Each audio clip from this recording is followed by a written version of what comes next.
Well, you need like a catchy first line, like "Hello, Chess NYC community and No, Chess it's not World." just NYC. It's Hello World. Well, then fine, but you have to have some sort of intro. Hello World. It's time for some answers. Welcome to Chess is Dead.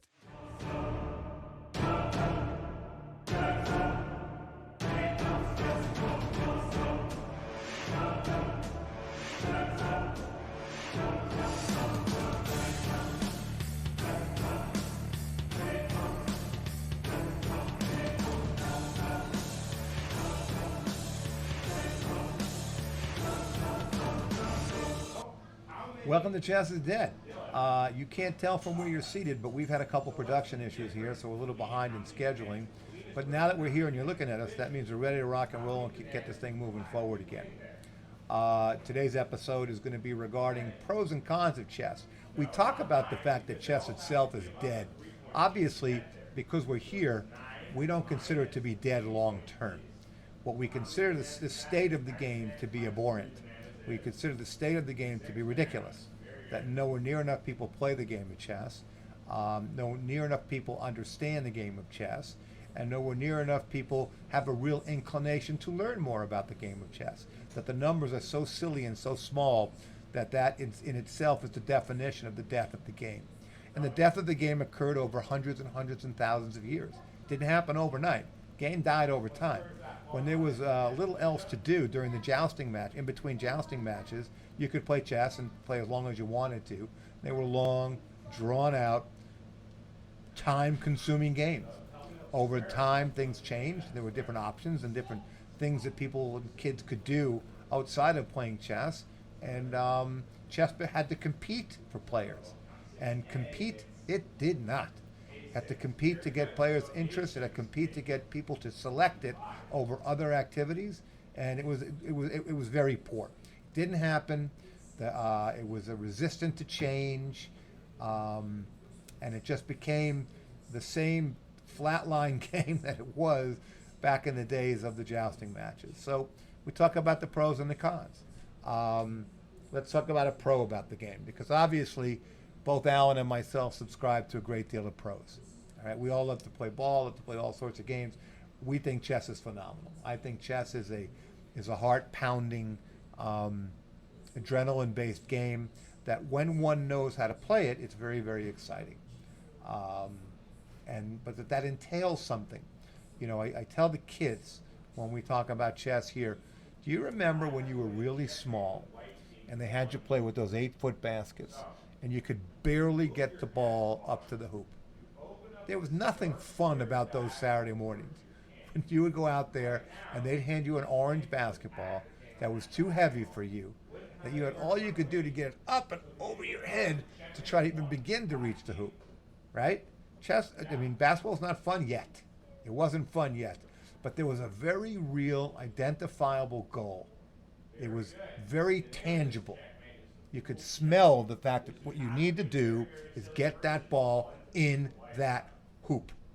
And that what you need to do is to figure out how to maneuver that basketball in such a way that it actually went through the hoop. And that's something that you can see the light at the end of the tunnel. You can see the end of the light of the tunnel that at some point you know deep in your heart that you're going to get that ball high enough and it will become a basket. And you will have achieved the game of basketball. And once you have done that, let the games begin. The fun is on track. Everything is a process to learn how to play.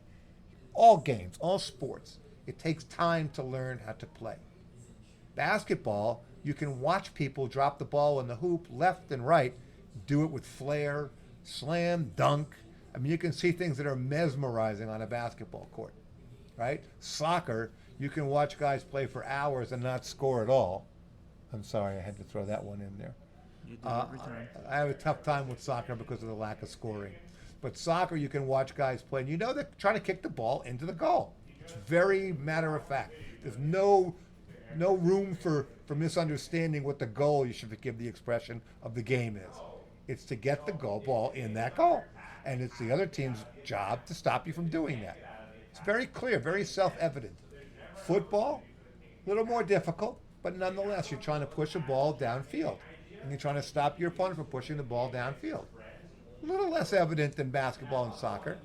And the last one is baseball, which I won't even get into because there's so much nuance in baseball that you really can't learn. Baseball is the one game that you have to decide you want to learn in sports.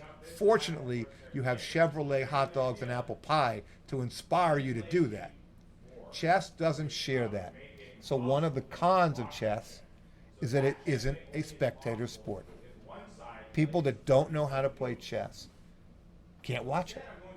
They can't enjoy it. They're also the games for professionals are longer than like most sporting events.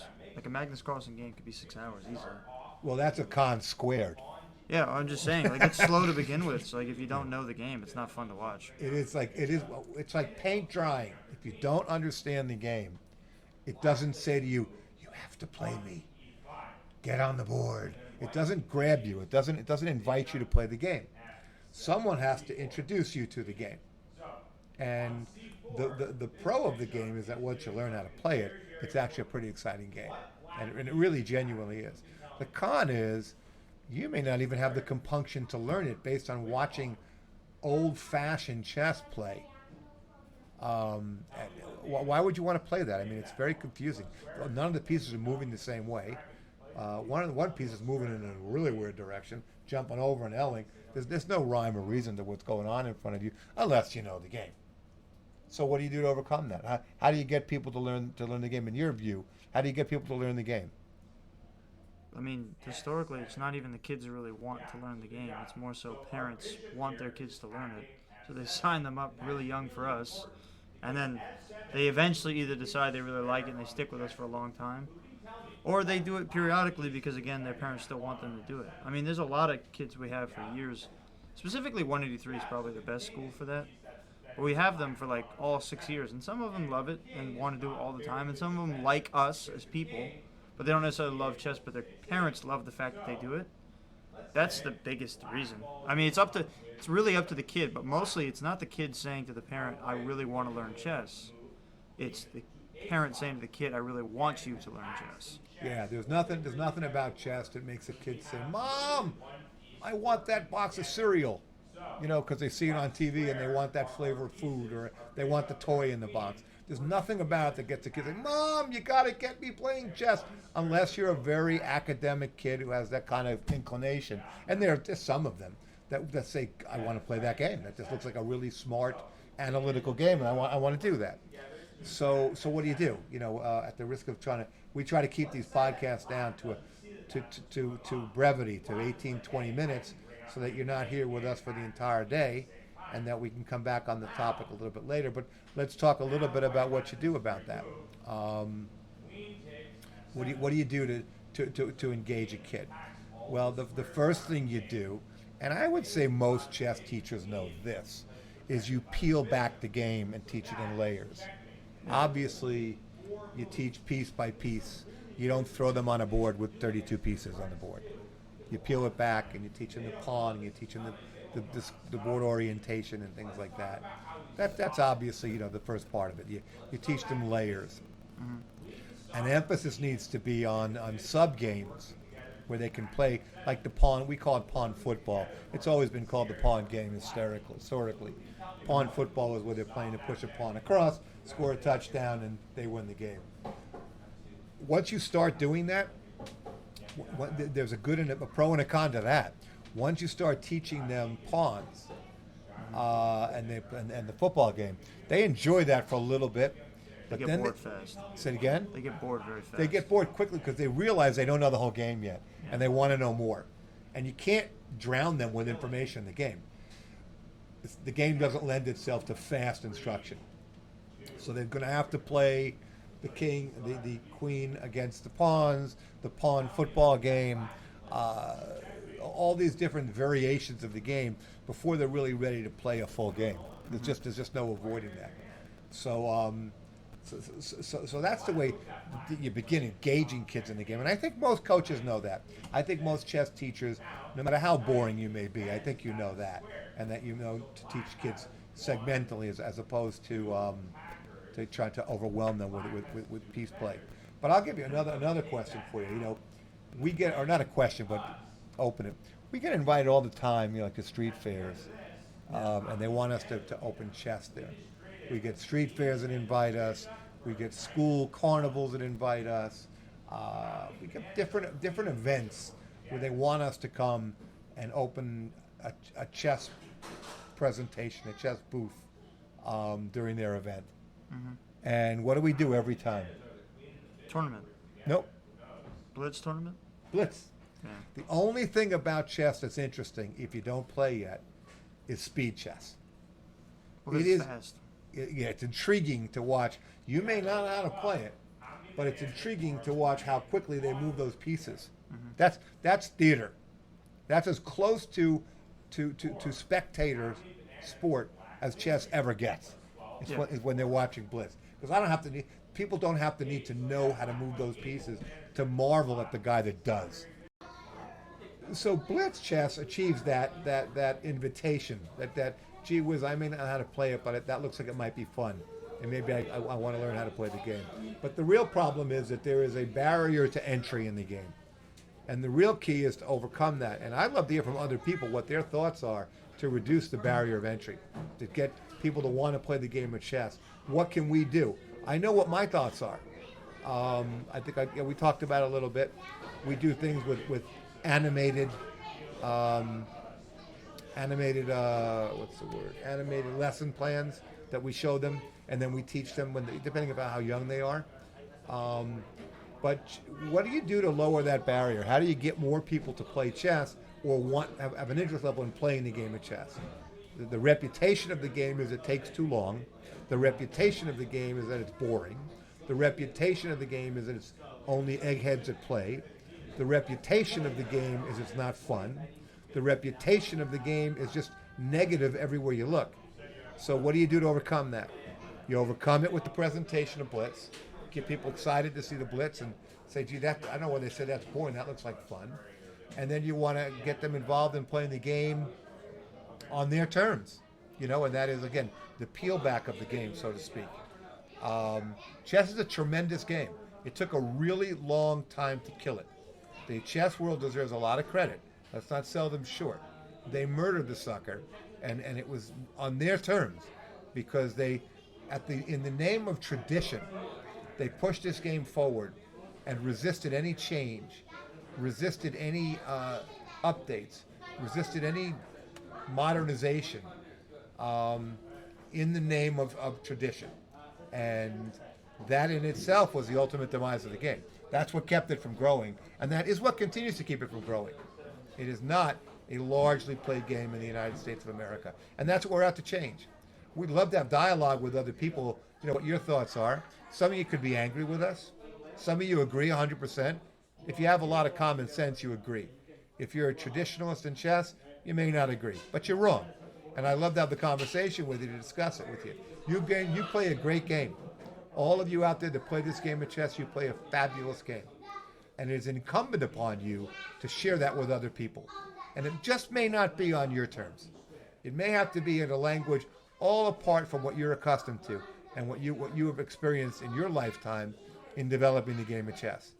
And once you develop the flexibility to do that, we will resuscitate the game of chess together. We're not really here, as much as we have fun with it, we're not really here to ridicule chess. We think chess is a great game. We're here to some extent to ridicule the people that murdered it. But you know what? Tomorrow is another day. Every day you wake up is another chance to correct what you did wrong the day before. So tomorrow's a chance for us to dig in and get involved in making the game of chess more popular, larger in participation rate, and making it what soccer was in the 80s, like I said before. I will tell you a story and then we'll close out the podcast today. In the 1980s, there was a fella, nobody was playing Japan in the Orient. Nobody was playing chess in the Orient. Chess was a largely South American, not chess, soccer. Soccer was a largely Central American, South American, European game. Nobody was playing it in Asia. And there was a fellow who took every penny he had, and he ran kids' television commercials about the game of soccer. And he got the kids to demand Mom, I want to play that game. Well, I don't have to tell you how large soccer has become from 1980 to 2022 in the United States and Japan and everywhere else. It just exploded. It exploded. But it took 25 years to get there. It didn't happen overnight. It took 25 years before all of a sudden there was some traction, some momentum in non-soccer playing nations. And this guy was a genius. He didn't go around trying to teach people how to play chess. He got people to want to learn to play soccer. He got people to want to learn how to play soccer. That's your job in chess, folks. That's your job. Not to defend the integrity of the game, to get people to want to play your game. And that's what we're talking about with Chess is Dead. And that's what we're going to work with you on to correct. Because if you leave it there to stay dead, you're failing it. You're failing the game. You're failing everybody. So there's an email address down below, and you know on the website how to reach us. If you have any questions, any contacts, any comments that you want to make, we will not withhold any comments that were sent. Just post them, and we'll share them with everybody. We're going to start to bring guests on our next podcast. We will have a guest. I'm not going to tell you who it is just yet, but we'll bring a guest in next week. And then we want to try to create some dialogue. We're going to promote the fact that this podcast exists, and we're going to promote dialogue, to have conversations with people where you can send in comments and we'll respond to them and start to talk about what are we going to do to make this game, this great game, more important in everybody's life. What are we going to do to catapult chess in front of everybody? And it can be done, and we're going to do it. So thank you very much for getting on the podcast or watching to this point. What do we say to close out? I just had it too. I sent it all to me. You usually say it. I know. You're going to have to edit a lot. Thank you so much for making it to this point. Feel free to follow us on all of our socials. They'll be down in the description below. This is the part where I ask you for some deliberately deep, cheesy statement that we always do. I think I already did that. What are we going to do about it? Okay. I don't care if you like me. What are we going to do to get people to play this game in far greater numbers than do today? Trust me, when we achieve that, you'll like me, and I'll like you better too. What are we going to do to get there? That's the question. That's my wisdom. I suppose that works. If you're still around, make sure to check us out as we lay out the true future of chess in the USA, and sounds like internationally too, potentially. Stick around, and we'll see you next week. Good to be back.